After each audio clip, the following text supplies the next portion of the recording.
Hello and welcome. My name is Carsten Lützen. I'm a Scrum Master and Agile Coach. If you like these videos, please subscribe and share. Today I'll share an exercise that was introduced to me by a brilliant Scrum Master, Marlene Topholdt Andersen, which I had the great pleasure of having to facilitate a retrospective in one of my teams. And she made this brilliant icebreaker. Of course, the team have been together for a long time, so they know each other. But what was really nice here is that she made teams pair up, and then instead of asking the question, who are you or what's your name, she said, okay, so let's go on a small time travel. You might not have noticed it, but when you entered the room, something funny happened. We're actually 10 years back in time, so you don't know each other.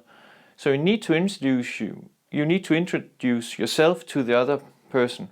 And that was actually quite funny. So I heard everything from, personally, for instance, I was a PHP developer. There was a guy that was drunk because he had just graduated high school. There was a guy on a trip to India, and everything was just thrown up into there, and we learned a lot of new things about each other, which was actually quite funny.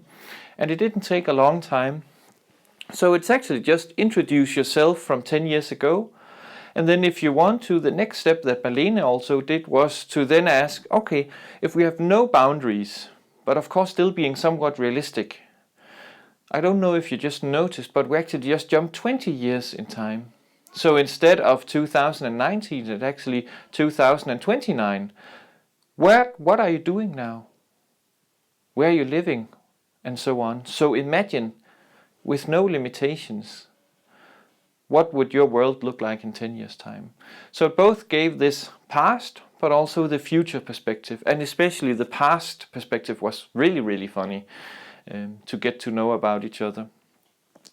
If you have other nice icebreakers, please share. That would be awesome. Otherwise, as always, comments, questions, ideas, high fives are more than welcome. And please subscribe and share. Have a nice day.